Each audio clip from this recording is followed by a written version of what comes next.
예, 안녕하십니까. JTB 특집 방송 총선 현장을 가다. 오늘도 여러분께서 많이 보고 싶어 하시는 우리 더불어민주연합의 두 후보님들 모시고 말씀 나눠보겠습니다. 우리 27번 허소영 후보님 나와주셨습니다. 예, 반갑습니다. 그리고 2번이시죠? 예, 우리 위상락 후보님 함께 해주셨습니다. 감사합니다. 예, 여러분 선거가 이틀 앞으로 다가왔습니다. 사전투표가 금요일이기 때문에 재외 국민들께서는 이미 지금 투표를 했다고 또 역대급 투표율을 올렸다고 말씀해 주셔서 우리 위성락 후보님은 대사님이시고 외교부 관료를 또 역임하셨고 그 남다르실 것 같아요. 인사 말씀과 함께. 예. 네, 위성락입니다. 인사드립니다. 저는 일생 외교관 하다가 뒤늦게 정치에 참여하게 되었는데요.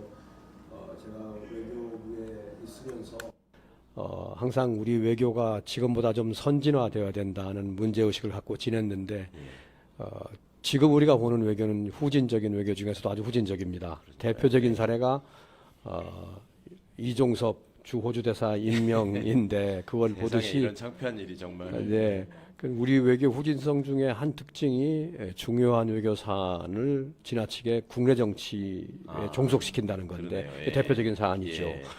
뒤늦게나마 그렇게 처리가 되긴 됐지만 어떤 좋은 교훈을 얻어서 선진화해야 된다는 생각이 들고요. 또 하나는 지금 우리 외교를 보면 한반도 주변에 굉장히 위태롭지 않습니까? 뭐 여러 가지 주변 정세가 한중 관계 최악이고 한라 관계 최악이고 남북 관계 최악이고 북핵 위협도 최고조고 이렇게 되면 이제 경제도 어렵고 민생 위태롭고 그렇죠. 그런 거를 좀 고쳐야 된다는 생각에서 저도 이렇게 나오게 되었습니다. 후보님 대사를 지내신 데가 러시아였죠? 네, 러시아였습니다. 지내신 데가요? 네. 네.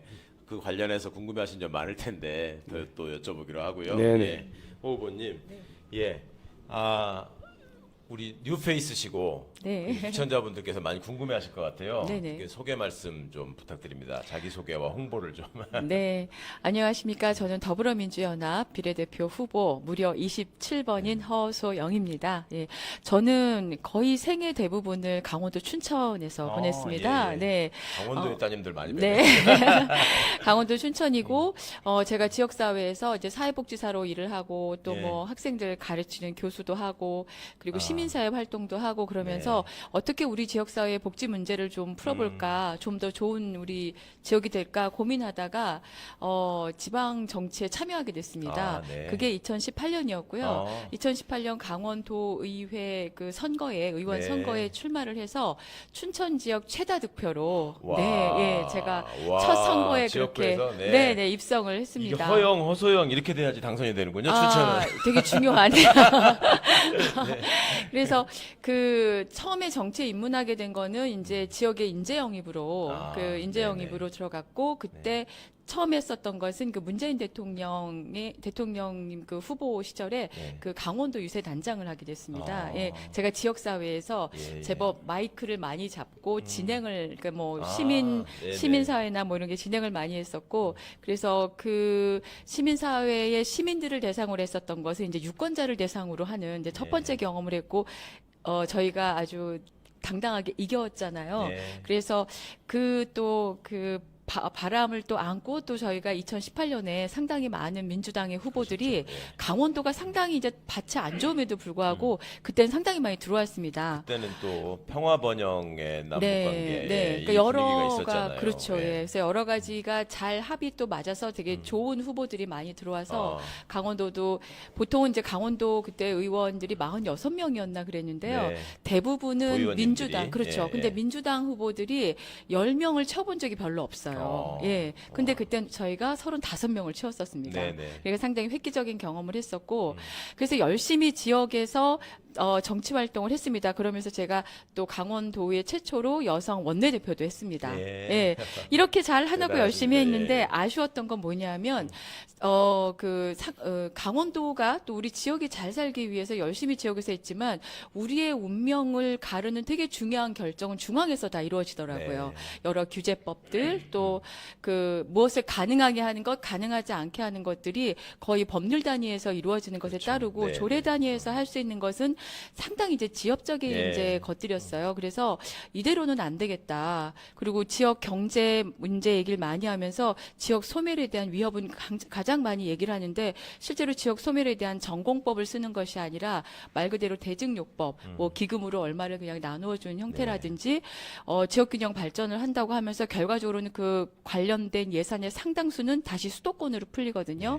그래서 이런 불균형을 바로잡기 위해서는 결과적으로는 저도 호랑이 굴에 들어가야겠다라는 생각으로 지역 정치 사실 제가 지난번에 시장 선거에서도 나왔었거든요. 네. 고비를 마시긴 했지만 조금 더 이 중앙의 영향력, 중앙의 중심으로 되어 있던 영향력을 지역으로 물꼬를 트는 역할을 해야 되겠다라는 생각으로 나왔습니다. 너무나 말씀을 잘 해주셔가지고 춘천 분들 보고 계신 시청자분들 춘천에 계시면 되게 반가워하실 것 같아요. 아시는 분들도 많을 것 같고 저희들이 몰라봬서 너무 송구하네요. 이제 말씀 듣고 보니까. 그리고 지방 분권, 지방자치를 얘기하지만 지방 분권은 사실상 지금 형해화돼 있는 이 모습이 너무 심각하잖아요. 네, 그 그리고 말씀. 사실 지방 분권, 그러니까 소멸 얘기하면서 분권과 균형 같이 이제 얘기를 하는데 그렇죠. 실제로 이번 모든 정당에서 이 주제가 거의 사라져 있었습니다. 그러게요. 그래서 저희 이번에 더불어민주연합에 들어온 몇몇 후보분들과는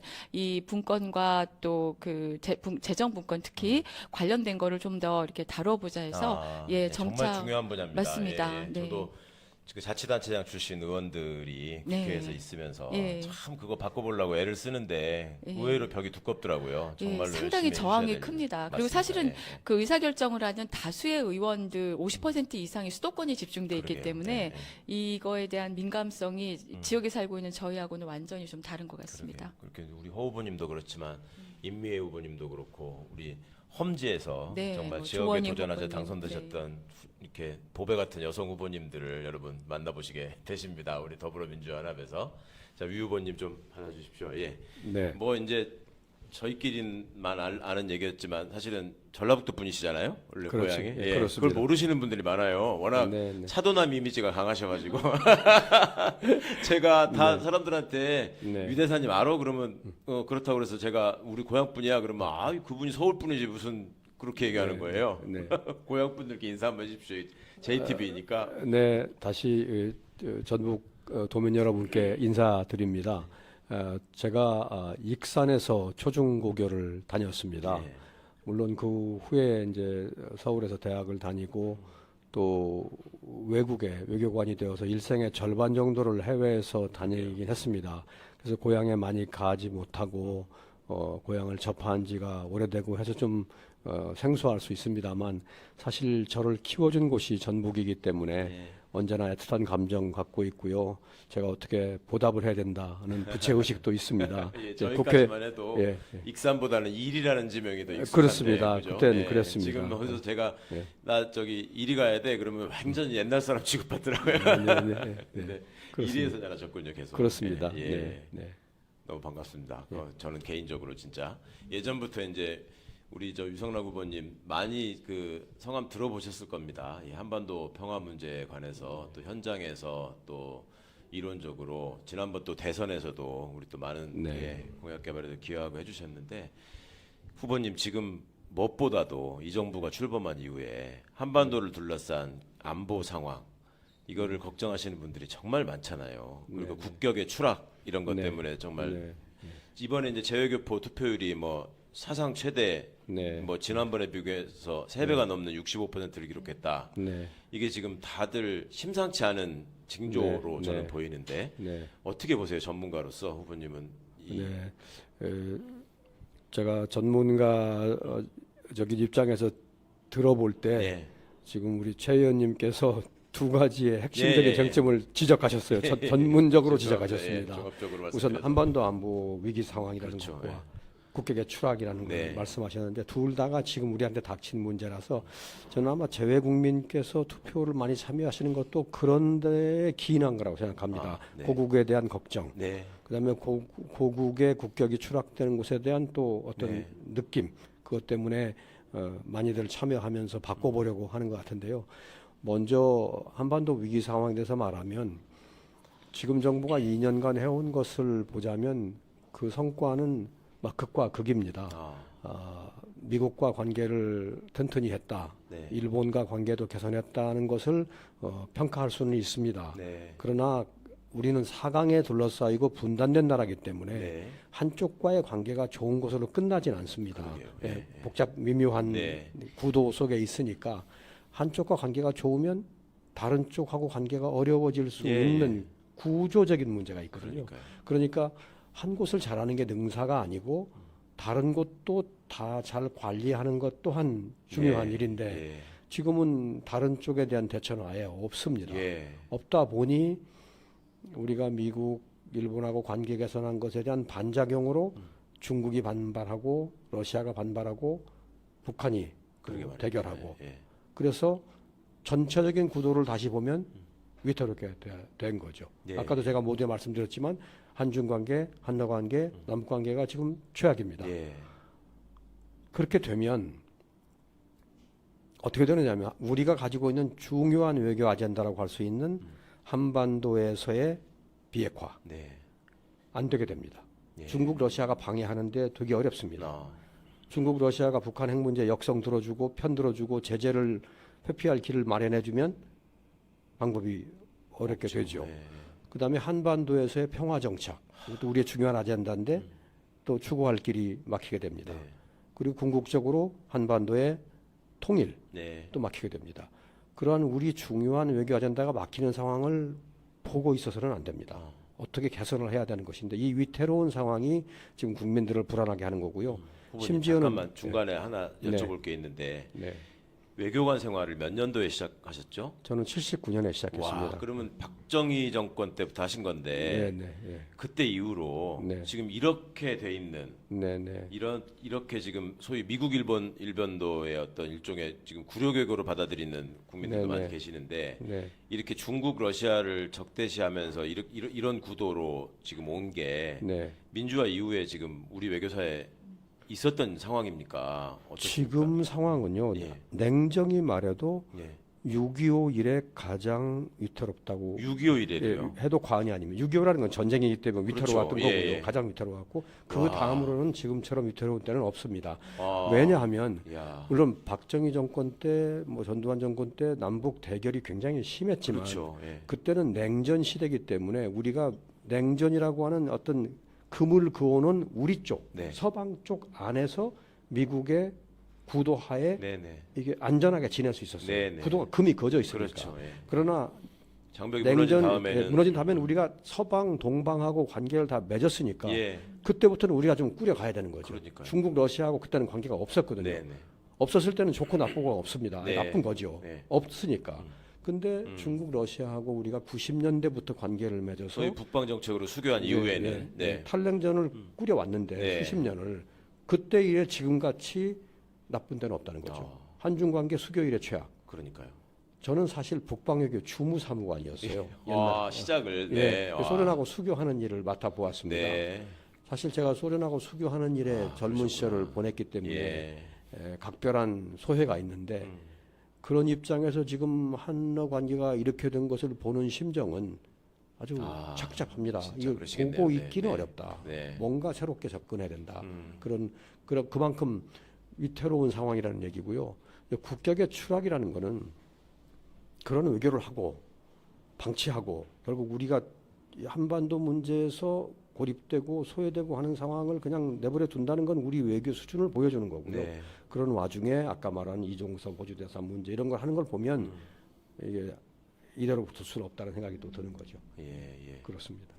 한 가지만 더 여쭤볼게요. 그 우크라이나 네. 전쟁 관련해서 제가 후보님 대선 때 이렇게 선대위에서 뵐 때 그때 막 전쟁이 발발해가지고 그 문제를 어떻게 바라보고 대처할 것인가 또 의견도 주시고 토론했던 기억이 있는데 네. 우크라이나 문제와 관련해서 지금 대통령이 일종의 이제 그 전쟁 물자 지원 뭐 이런 걸 포함해서 네. 상당히 공개적으로 우크라이나를 그 지지하는 그 네. 입장을 계속 표명하고 있지 않습니까? 네. 이게 우리나라 정도의 이 수준이 되는 국가에서 제가 보기에는 흔치 않아 보이던데 네. 있나요? 혹시 이런 태도를 취하고 있는 나라가? 이제 그리고 처음부터 얘기를 풀어보자면 예.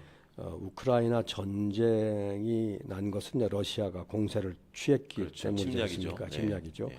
그러니까 이제 국제법이나 뭐 여러 가지 관련 조약이나에 대한 위배 사항이기 때문에 국제사회가 거기에 대해서 이제 징벌적인 네. 태도를 취하는 것이고, 한국이 국제사회에 책임 있는 일원이고 또 미국의 동맹국이고 서방의 일원이고 하기 때문에 그런 흐름 속에 동참하는 것은 자연스러운 일이 예. 됩니다.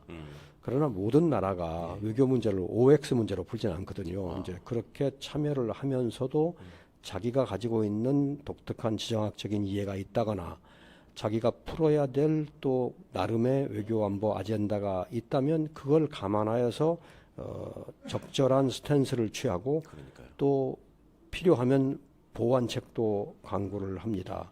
근데 이제 우리의 문제는 이 어디가 적정점인지에 대한 고심이 별로 없이 그냥 따라하는 것이 눈에 보이고요. 그러다 보니까 그냥 따라하는 거죠. 따라하는 거긴 합니까? 네. 예. 근데 그나마 우리가 그런 속에서도 예. 우리의 좌표를 생각하고 우리의 국익을 생각해서 어떤 적정한 점을 취해야 하고요.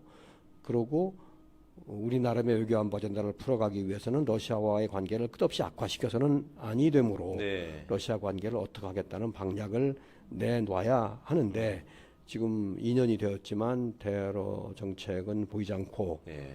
또 중국도 유사한 건데 그러니까요. 또 역시 거기도 보이지 않고 그래서 지금 우리가 어려운 상황에 있다고 생각합니다. 아유, 네. 저 후보님 잠깐 말씀 듣고 또 더 여쭤봐야 될 것 같습니다.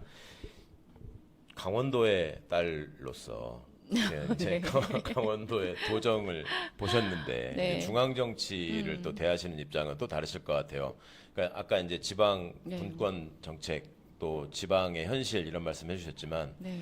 여성 정책 문제도 이 정부가 지금 소위 갈라치기를 그렇죠. 가지고 집권한 정부고 그걸 통해서 여전히 권력을 유지하고 있다는 환상에 빠져 있지 않습니까? 네. 뭐라고 좀 충고 내지는 질책을 해줄 수 있겠습니까? 이런 태도에 대해서.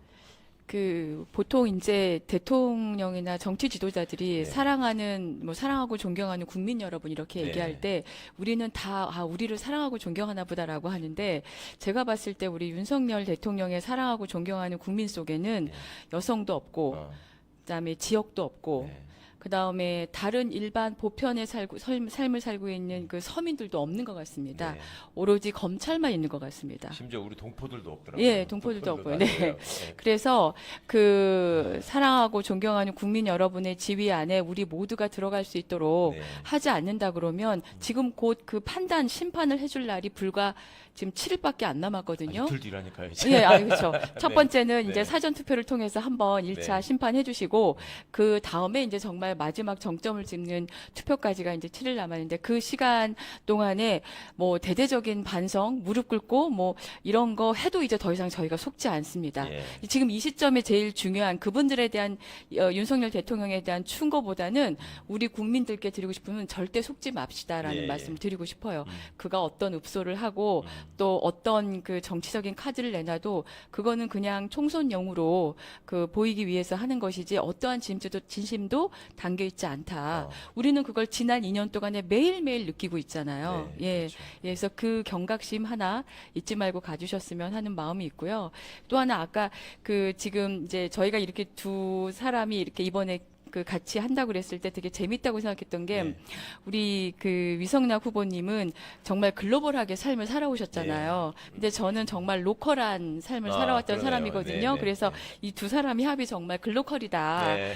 그리고 이게 정말 대한민국의 현 주소다. 네. 이 글로벌에 보시는 이 관점과 경험이 지역에서 어떻게 체감이 되느냐 되게 중요한 것 같거든요. 네. 사실은 그 북방외교 관련해서 위험 요소가 터질 때마다 저희가 강원도니까 접경지대잖아요. 적경지대잖아요. 적경지대는 정말 뭐 물가부터 사람들 심리나 이런 것들이 크게 영향을 받을 수밖에 예. 없습니다. 그렇습니다. 그래서 그 불안들 또 그래 불안하기 때문에 사람들이 거기서 계속 못 살죠. 예. 그래서 틈만 있으면 조금 더 후방으로 오니까 그 접경지대에 있는 그 여러 경제 여건들이 점점 더 후퇴할 수밖에 없거든요.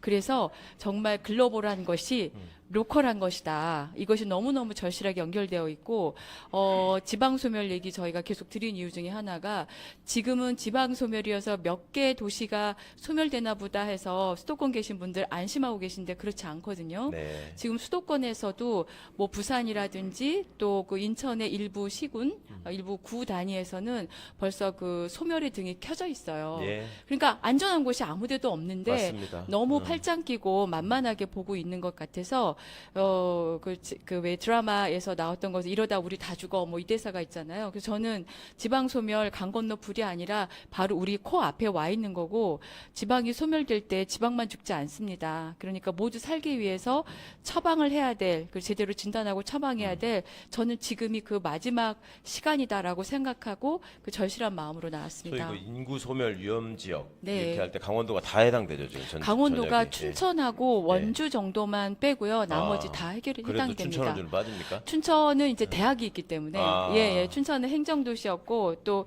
그 종합대학 성격이 이제 한 2개 그다음에 예. 교대 뭐 이런 식으로 해서 그 살고 있는 그러니까 계속 거주할지에 대한 건 모르지만 빠져나가죠 젊은이들이니까. 그래서 그 인구만 보면 현재로서는 그래도 그 소멸성이 높진 않지만 사실 춘천도 어떤 그게 있냐면 주변에 양구라든지 화천이라든지 인근 도시들의 소위 말해서 빨대를 꽂고 있는 거예요. 아. 그 인구들이 거기에서 웬만큼 좀 사시거나 하시는 분들의 또 일부는 자식을 또 춘천으로 유학을 보낸다던가 네. 본인들도 춘천에 주거를 갖고 있다던가 그래서 소비의 상당 부분을 춘천에서 하거든요.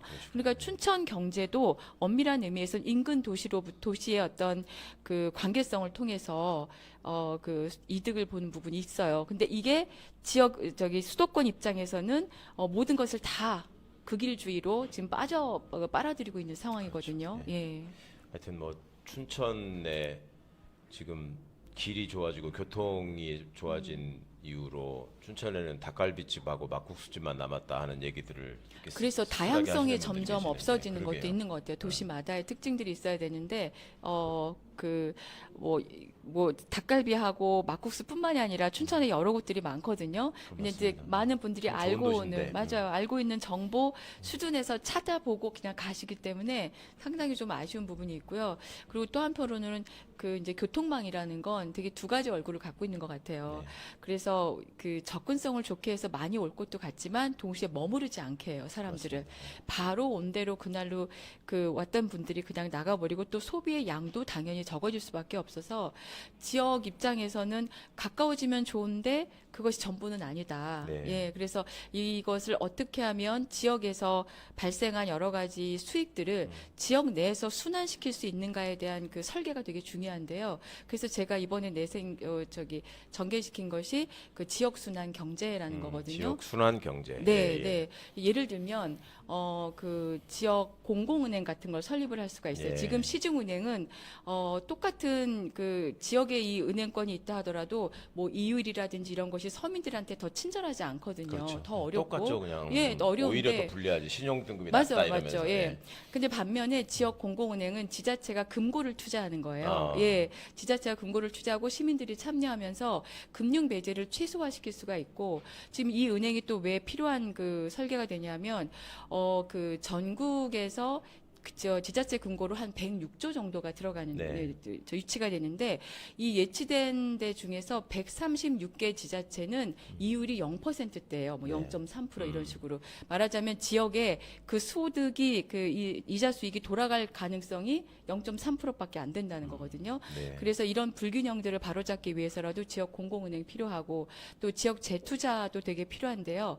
예를 들면 지금 거대 유통 자본들 그리고 왜 무슨 무슨 뭐 회사 이런 게 지역에 내려오는데 자사들이 내려와서 결국에는 돈들이 다 본사로 갑니다. 네. 그래서 그런 것들을 좀 전환시키기 위해서라도 지역 재투자를 좀 강화하기 위한 그런 정책의 뚝 이런 것들이 좀 필요하다고 참 생각합니다. 확실히 이렇게 전문성이 느껴지시는 말씀이라서 사실은 그 강원도만의 문제겠습니까? 지금 네. 지방 대도시들이 다 겪고 있는 문제고요. 뭐 또 우리 또 아까 이제 글로벌과 로컬이 합쳤다라고 말씀하셨죠. 정말 우리 외교 문제 다시 한번 네. 예, 위 후보님께 걱정스러운 지점이 너무 많아서요, 후보님. 네. 전쟁 발발 가능성을 걱정하시는 시민들이 진짜 많거든요. 네, 네, 예, 네. 후보님 어떻게 보세요? 네. 한반도의 전쟁 발발 가능성. 일반인들도 그런 걱정을 하고요. 예, 진짜 또 심각하게 걱정하십니다. 미국의 전문가 중에서도 이제 그런 주장과 글을 쓴 네. 사람도 있습니다. 그만큼 이제 위태로운 정도가 좀 심해졌다는 네. 거고, 근데 그것에 대해서 강성 일변도로만 대처를 하니까 계속 후전적인 발언을 또 대통령이 그렇게 나서서 대처를 하는 하니까 이러다가 뭐 일이 나는 게 아니냐는 네. 걱정을 할 법하죠. 네. 할 법하죠. 그래서 사실 외교라고 하는 것은 전쟁을 막으면서 어떻게든 이익의 접점을 찾아서 네. 이제 평화를 유지하고 국익을 극대화하는 과정인데 지금 하고 있는 것은 대결 일변도입니다. 네. 위험하죠. 그리고 특히 걱정스러운 것은 강성 레토릭입니다. 발언이죠. 발언 수위가 자극적인 발언. 자극적인 발언. 네. 근데 대통령 말씀도 그런 경우가 많고요. 또 걱정은 참모들도 또 그런 분이 예, 예. 많아요. 그런 것 사실 같습니다, 그게 진짜. 예. 뭐 어떤 정치적인 발언이 있더라도 우리 참모들이 김태호, 또 신원식 이런 이렇게, 분들 또 예, 통일부 그런, 장관까지 나서서 예, 얘기하는 거 전부 보면 이제 강성인데, 그러니까 미국에 전해 봤던 네오콘과 좀 유사하다고 할 수 예. 있습니다. 네오콘의 관점은 이제 세계를 양분해서 보는 거고, 예. 이렇게 이분법적으로 보는 거죠. 소위 악의 축을 지목하듯이 그런 예, 거죠. 예, 이제 예. 그렇다 보면 사실은 외교가 경직됩니다. 네. 근데 경직된 외교라는 게 위험할 수 네. 있는 거죠. 근데 한국처럼 사강에 둘러싸이고 예. 사강 간의 역학 때문에 분단되고 예. 분단된 결과로 남북이 대치 상태. 예. 플러스 거기에 북한이 핵과 미사일까지 개발해 가지고 도발적인 태도를 취하는 이런 전 세계에서 유례 없이 복잡한 지정학 속에 그렇죠. 있습니다. 예. 근데 그런 나라의 외교라는 것은 아주 세심하고 정교하고 예. 전술적이고 전략적이어야 하는데 그거를 비교적 단순하게 미국하고의 관계 강화는 필요하지만 옆도 뒤도 안 보고 그 길로만 가면 그리고 그로부터 생겨나는 어떤 후과를 핸들링할 수 있는 방략이 없으면 네. 지금 이렇게 되는 것이죠. 그러니까 전체적으로 지금 무능한데 아까 이제 우리 허 후보님 말씀에 수도권이 모든 걸 빨아들이고 있다라는 말씀을 하셨잖아요. 국제적으로도 보면 이 정부의 지금 외교 정책이라는 게 과연 있는가? 그냥 미국 일변도로 빨려 들어가는 거 외에 그러니까 국민들께서 사실은 초반에 벌어졌던 그 대일 굴욕 외고 때문에 지금 민족적 자존심에 손상을 입었다라고 말씀하신 분들이 많았잖아요. 근데 엊그제 본인이 담화를 하면서 얘기하는 걸 보면 그 50여 분의 시간 속에서 자화자찬을 좀 하지 않습니까? 근데 한일 관계를 정상화시켰다. 한미일 동맹 관계가 복원됐다. 뭐 이런 식의 표현을 하더라고요. 그리고 업적처럼 얘기하던데. 그러니까 한 측면만 보면은 예. 그 말에 뭐 약간의 일리가 있을 수 있죠. 예. 좋아진 거니까. 좋아졌습니까? 근데 진짜로? 그러니까 한미 관계는 무시당하고 있는 거 아닙니까? 한미 지금? 관계는 좋아진 거고 예. 한일 관계 개선한 것도 맞아요. 예. 저는 그거를 부인하고 싶진 않아요. 예. 문제는 결말은 한일 관계 얘기를 예. 더 하면 결과는 그게 맞지만 그 결과로 가는 도정이 저는 굉장히 흠결이 많다고 생각해요. 무슨 얘기냐면 한일 관계는 주로 핵심이 징용 문제였지 않습니까? 예. 징용 문제는 대법원이 판결을 내림으로써 이제 시작이 된 거죠. 예. 대법원 판결은 사실은 엄청나게 획기적인 판결입니다. 예, 예. 법리상으로도 그럼요. 그리고 국제법적으로도 예. 예. 획기적인 판결이에요. 예, 예. 그게 다른 나라들이 받아들이지 않으려고 하는 영역을 넘어가서 우리가 받아들였기 때문에 예. 가령 식민지 지배에 대한 법적 판단 이런 것들은 국제법적으로 획기적인 겁니다. 네. 그리고 국내에서는 그것이 아주 인기 있었어요. 예.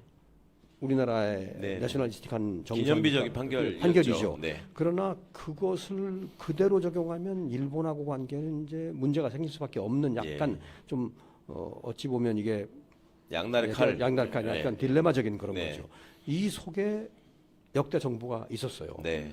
그래서 이걸 풀긴 풀어야 합니다. 네. 근데 난제예요. 네. 무슨 일도 양단할 수 없어요. 그렇습니다. 예, 상권 분립이 있고 있는 상권 민주주의 분립도 국가에서 있고, 대법원 판결을 무시하는 여론도 있고 예. 피해자도 있고 굉장히 복잡한 네. 문제입니다. 근데 이거를 정부 혼자 일도 양단식으로 했어요. 네, 그렇죠.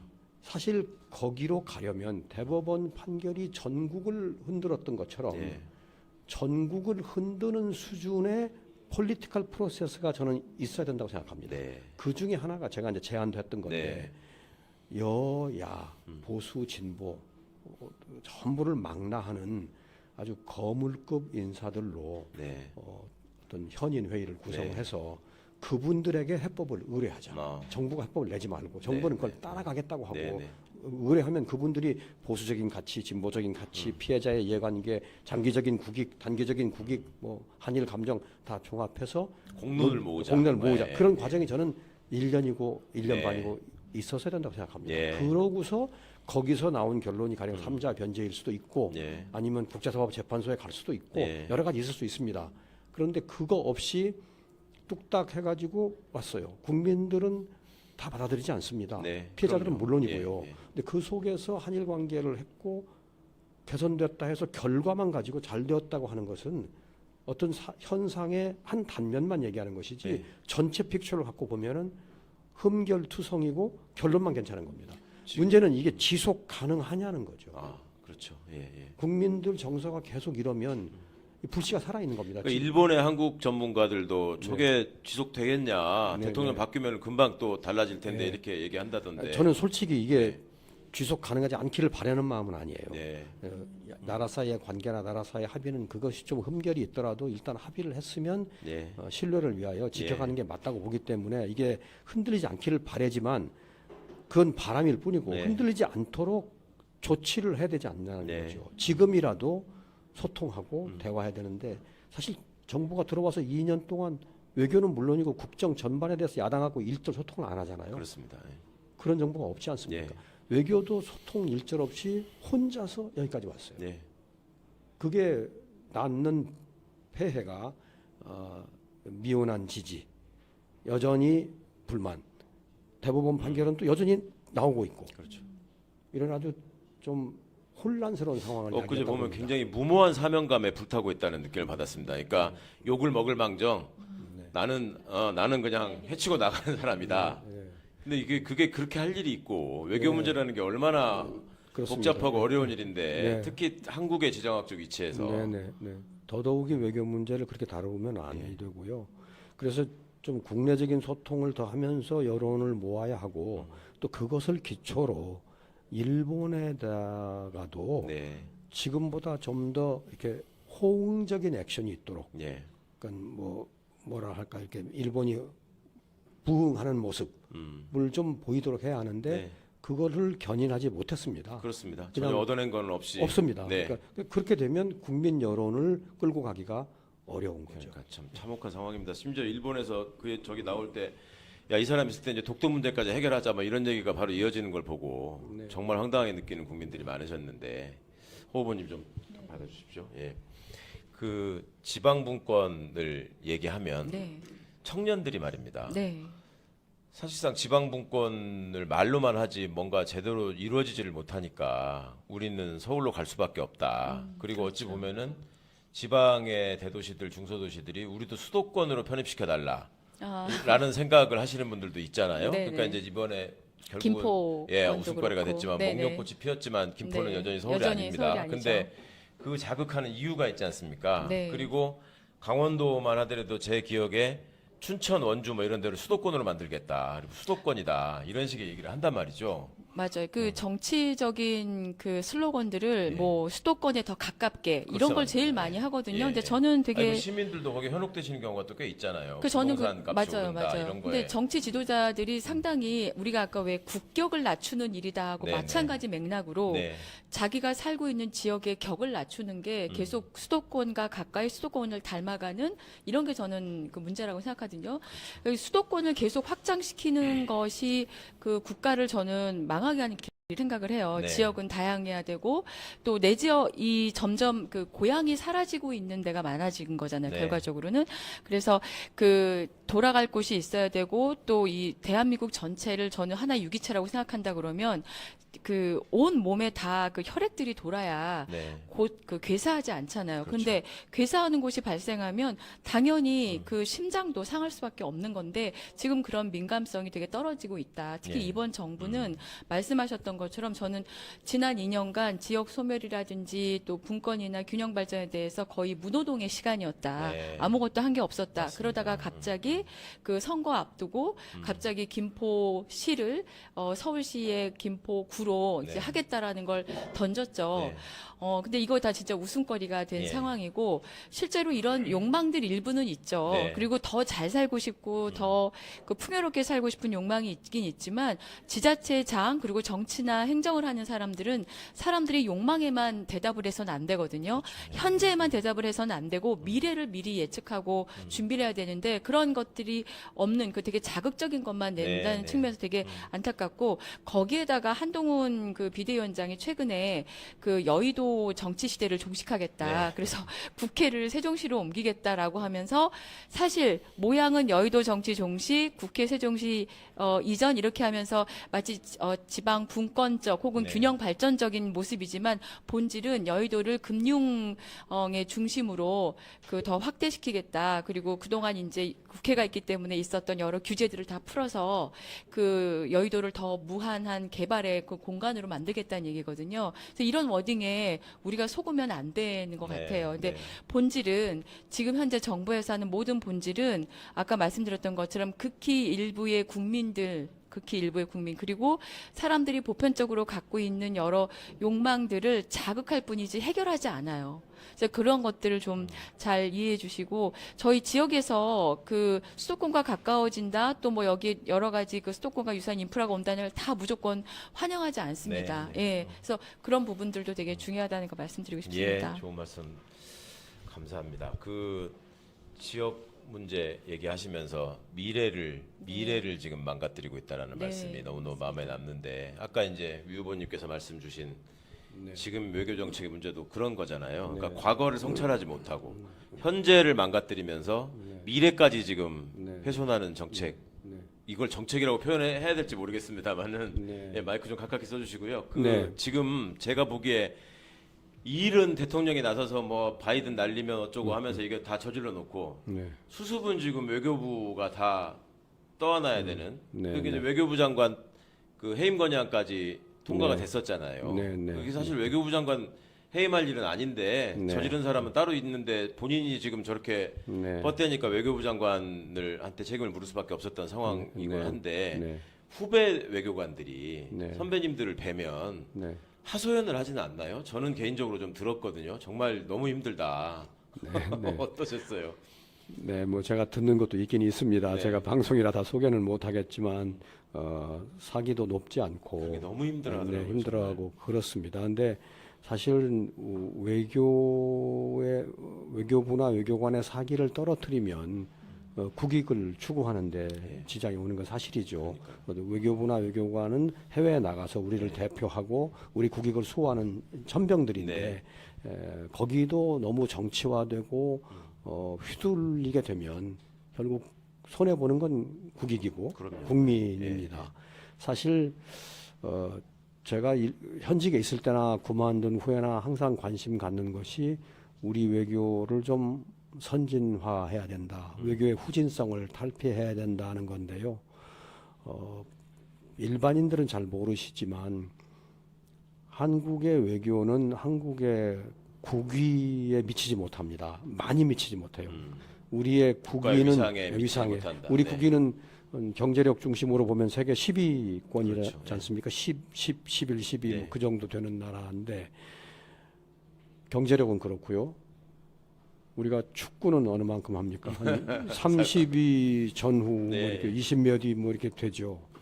그렇게 부끄러운 수준은 상강까지 아닙니다. 갔던 나라인데요. 상황까지도 네, 갔고요. 네, 네. 뭐 그래도 전 세계에서 우리가 20위권으로 알아주는 나라죠. 그렇죠. 네. 저는 외교는 그보다 훨씬 아래라고 생각합니다.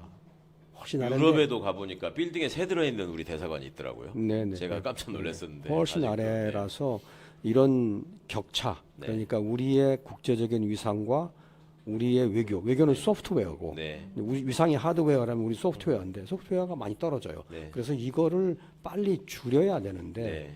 지금 우리가 보는 모습은 줄이기는커녕 더 후진화하는 거죠. 그러다 보면 이제 외교부 직원 사기도 낮고 그렇죠. 근데 결국은 국민에게 피해가 돌아가니까 빨리 고쳐야 되고요. 그런 고치려는 분위기가 떠올라야 합니다. 네. 아직은 이게 사회적 담론이 안 돼 있는데 우리 사회에 언론 개혁, 검찰 개혁은 어느 만큼은 담론이 돼 있어요. 물론 네. 미화아니고 앞으로 해야 네. 될 일이 많지만 사실은 외교 개혁도 그 정도의 담론이 되어야 마땅한 일인데 이제 이거 미래의 과제입니다. 외교 교육을 말씀해 주셔서 사실은 저는 개인적으로 좀 반가운 것이 네. 부모님 제가 공직기관 비서관 근무를 해봤지 않습니까? 네, 네. 그때 이제 각 부처별 진단을 한단 말입니다. 그리고 네. 인사 검증을 해보면 네. 부처별 특징이 나옵니다. 이 부처는 어떤 분야에서 문제가 많이 생기는구나. 네. 제가 볼 때는 외교부가 정말 심각한 수준이었습니다. 아, 네, 네. 검찰은 검찰 나름대로의 그 문제를 심각하게 안고 있는 조직이지만 네. 외교부도 못지 않습니다. 나름의 순혈주의가 있고 네. 그 다음에 그 외부에서 안을 잘 알 수가 없고 네. 그러니까 비슷합니다. 검찰하고 구조가 그리고 또 예전부터 그 북미국으로 대표되는 그 저기 뭐랄까 그 핵심 라인이라는 분들이 있죠. 검찰에 특수부가 있었다면 외교부는 북미국이라고 표현할 수 있다라고 말씀하시는 분들이 있었습니다. 그리고 최근에도 보면은 공관장 갑질 문제, 네. 그 다음에 뭐 저기 성비위 문제, 네. 그 다음에 또 금전 문제 네. 이게 끊이질 않습니다. 네, 네. 그러니까 이런 폐쇄적인 어떤 조직 문화에서 오는 외교부의 현실은 우리가 앞으로 이제 집권을 하고 또 정책을 만들어가야 하니까 네. 누구보다도 실질적인 고민이 좀 네. 있으실 텐데 있습니다. 어떻게 보십니까? 예. 제 자신도 북미국 지금 비판을 받는 북미국 네, 네, 네. 라인의 멤버고요. 그러셨죠. 예, 예. 그러나 저는 그 안에 멤버지만 어떤 자성적인 관점을 가지고 있습니다. 네. 우리의 문제는 우리가 인정하고 인정할 네. 건 인정하고 고쳐야 한다고 생각하는데 고치면서 동시에 외교부에 권한도 주고 책임도 주어서 잘잘못을 따져야 됩니다. 네. 근데 지금은 특히 민주화된 이후에 권한과 책임이 줄어들었어요. 네. 정치권에 많이 휘둘리고 이번에 가령 이종섭 호주 대사 건을 외교부가 주도했다고 보지 않아요. 글쎄 말입니다. 어디서 예, 진짜 시킨 이거, 거죠. 예. 시켜서 그러니까 그런 분위기를 좀 얼마나 바꿔줘야, 참담하겠어요, 바꿔줘야 외교부 된다 사람들. 이거죠. 예. 책임과 권한을 주고 그리고서 개혁을 추진하고 네. 잘못을 묻고 네. 그래서 바꿔가야 되고 목표는 선진화입니다. 네. 국립인복을 제대로 달성하기 위한 외교 인프라를 구축해야 된다. 네. 또 외교 소프트웨어를 만들어야 된다. 큰 과제인데 어떤 저는 만약에 기회가 주어져서 국회에 가게 되면 그런 방향으로도 노력을 하고 예. 또 정치권의 여러분들하고도 지혜를 모으겠습니다. 그러니까 많은 분들이 후보님께 많은 기대를 하면서도 네. 또 외람되지만 걱정하는 분들도 많아요. 그 네. 후보님, 그러니까 외교안보 분야가 어찌 보면 민주당 민주 진영의 취약 지역이었거든요, 계속. 네. 그런데 이제 그쪽 출신 후보님들이 오셔가지고 뭔가 뚜렷한 성과를 보인 경우가 많지 않았다. 네, 네. 그래서 이제 지난 21대 때 김병주 의원이 많은 분들의 이렇게 박수를 받고 했는데 네. 후보님께서도 많은 시민들이 지금 주목하고 계시기 때문에 훨씬 더 뭐랄까 그 부담감도 느끼실 것 같고 그렇습니다. 또 결과를 보여주셔야 될 게 또 많을 것 같아서 그렇게 느끼고 있습니다. 네네 뭐 우리 후보님 말씀이나 이 눈빛을 보시면 느끼고 계시는 책임감이나 이런 것들이 많이 전달됐을 것 같아서요. 호 후보님 그 지방 지역에 계신 분들은 사실은 말씀을 드리면서 되게 좀 후련해하실 것 같아요. 네. 그런데 이 우리 지금 이제 민주연합이 상징하고 있는 것이 네. 정말 대한민국의 민주진보 개혁 진영의 연합 세력으로서 네. 그 대한민국 정치 정당사의 새로운 모델을 보여드리겠다. 네네. 그리고 각 분야의 현장에서 정말 실천을 통해서 경험을 체득한 전문가들이 모여 있는 네. 다양하고 깊은 맛 정당이다. 네, 네, 이렇게 네. 이제 늘 설명을 네. 드리고 소개를 드리고 있는데 네네. 후보님 입장에서 왜 이제 마지막 질문입니다. 네. 왜 3번을 꼭 선택하셔야 하는 것인지 그 기다리는 50cm가 넘는다는 비례 투표용지에서 왜 3번을 꼭 골라서 선택하셔야 되는지 설명을 좀 부탁드립니다. 네, 그 더불어민주연합이 아마 되게 이렇게 보편적인 그릇이라고 생각을 해요. 네, 바로 네. 민생과 가장 가까운 보편적인 그릇이고 저는 더불어민주연합은 이렇게 얘기합니다. 잘 차려진 30첩 반상이다.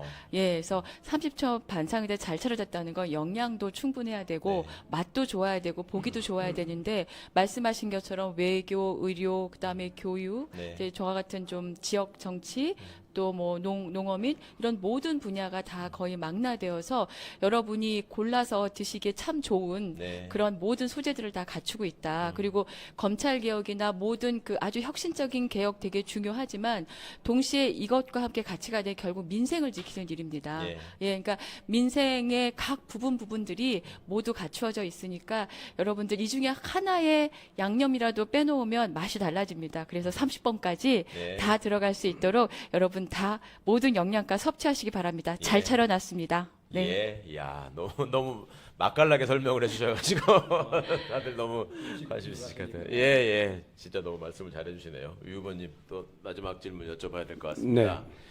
민주개혁 진영의 외교는 네. 지금 이 사람들이 이 망가뜨린 현실을 네. 어떻게 극복하고 네. 어떻게 미래지향적인 설계를 통해서 네. 국민들의 불안감을 덜어드리겠다라는 네. 그런 좀 어떤 희망을 좀 주셔야 될 것 같아요. 네, 그리고 네. 정말 자존심이 많이 상해 계시는 우리 재외 네. 동포분들께도 네. 좀 위로와 네. 네. 격려의 말씀을 좀 부탁드립니다. 예. 네. 우선 당면한 시급 과제는 위태로워진 한반도의 상황을 예. 안정시켜야 예, 됩니다. 그러니까 한쪽에만 몰입해서는 아니 되고 예. 다른 지금 우리가 부족하고 문제가 생겨나는 부분을 잘 다스릴 수 있어야 합니다. 예. 그래서 그러려면 먼저 지금까지는 미국과 관계를 강화하고 그걸 가지고 강화된 입지에서 나머지를 다루면 된다라는 다소 태평한 생각을 예. 갖고 있는 것 같고요. 예. 또 미국 정책 따로 중국 따로 러시아 따로 이렇게 접근하고 있는 것인데 한국의 지정학적인 여건상 네. 또 첨예한 미중 대립, 미러 대립이라고 하는 국제 환경상 예.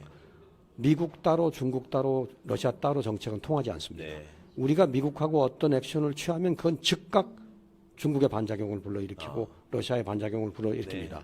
대미 정책을 뒤집으면 대중 정책이고 대중 예. 정책을 뒤집으면 대미 정책이에요. 예. 그래서 제가 대안으로 생각하는 것은 한국은 미국, 중국, 러시아, 일본에 대한 통합되고 조율된 정책 패키지가 있어야 된다. 아, 그 안에는 한국형 외교 좌표가 있어서 그 네. 좌표는 네. 미국에 대해서는 어느 정도의 공조를 하고 네. 중국과 러시아의 외교 공간은 어느 만큼인지가 들어있는 네. 그걸 가지고 총체적으로 다뤄야지 예. 미국 따로 다 관계 개선한 다음에 또 이쪽을 살핀다고 하는 것은 이미 늦고 이미 분위기가 악화되기 때문에 핸들링하기 어렵다는 거죠. 그런 생각을 우선 하고요. 이렇게 망가졌지만 하여튼 이게 바로 잡을 여지는 있는 거죠. 네. 뭐 네, 정말 희망을 갖고 싶어서.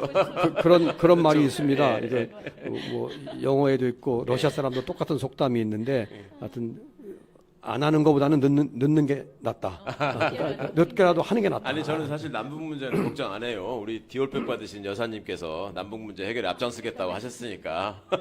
네, 아니 뭐 걱정이죠. 걱정이죠. 네, 네. 그리고 네, 이제 재외동포분들. 재외동포분들도 고국 걱정 많이 하실 네, 거고요. 또 밖에서 보면은 우리 외교의 이런 측면이 더 잘 보이거든요. 네. 그래서 바꿔 나가겠고요. 네. 국격 추락도 좀 막아보겠고요. 네. 민주당에 힘을 실어 주시면은 한국이 더 이상 이런 외교 후진이 아닌 모습을 네. 보이겠습니다. 그리고 지금 이렇게 어려운 처지에서도 관심을 가지고 이렇게 투표장에 많이 나와주시고 성원하시는 데 대해서 감사하고 네. 또 책무를 느낍니다. 네. 이런 관심에 부응해야 된다. 그래서 해외에 비치는 한국의 모습, 한국 외교의 좀 새로운 모습을 보여줄 수 있도록 미력이나마 힘을 보태야 된다고 네. 생각합니다.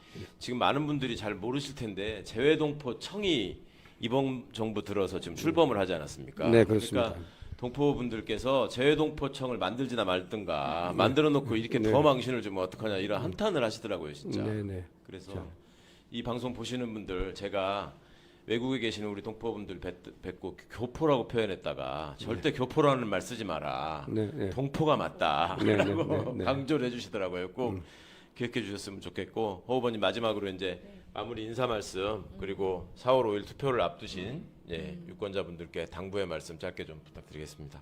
네, 민주연합은 이번에 정말 거의 최초로 준연동형으로서의 그 갖춰야 될 조건들을 충분히 갖춘 첫 번째 시도라고 생각을 네. 합니다. 그래서 여러분들께서 다양함, 그리고 민생, 그리고 내 삶을 바꿀 수 있는 구체적인 방법들을 갖고 있는 저희 후보들을 기억해 주시고 꼭 선택해 주시기 바랍니다.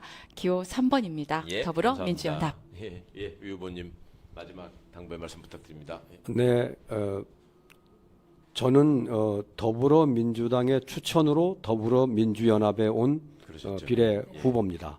더불어민주연합이 이번에 큰 지지를 받아서 많은 분이 원내에 들어가고 우리 허 후보님도 꼭 같이 들어갔으면 진짜 꼭 가셨으면 좋겠어요. 좋겠어요. 그런데 지금의 시대 정신은 제 생각에는 정부를 심판하는 겁니다. 네. 그게 큰 시대 정신이고 그런 시대 정신을 받아서 저희 당도 나왔고 또 유사한 시대 정신을 표방하는 다른 당도 있어요. 네. 그런데 좀 저희가 또 다른 점은 네.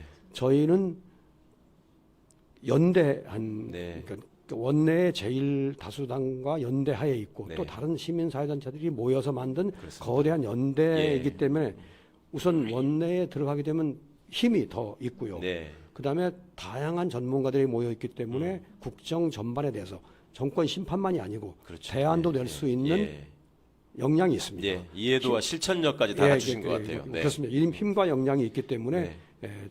저희를 통하여 일을 하는 것이 궁극적으로 네. 성과를 내는데 좋다. 네. 그래서 저는 더불어민주에 몰빵해 주십시오. 이렇게 말씀드립니다. 네.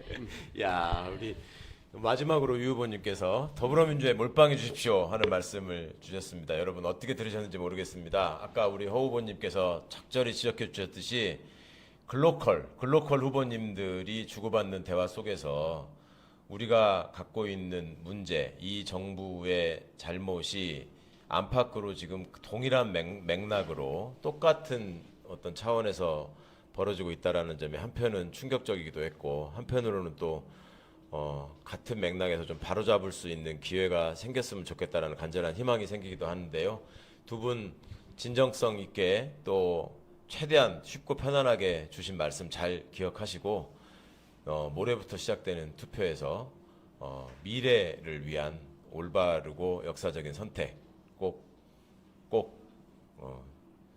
즐겁게 그리고 희망차게 해주시기를 바라면서 오늘 대화 마치겠습니다. 두 분 너무 감사드립니다. 고맙습니다. 감사합니다. S였습니다.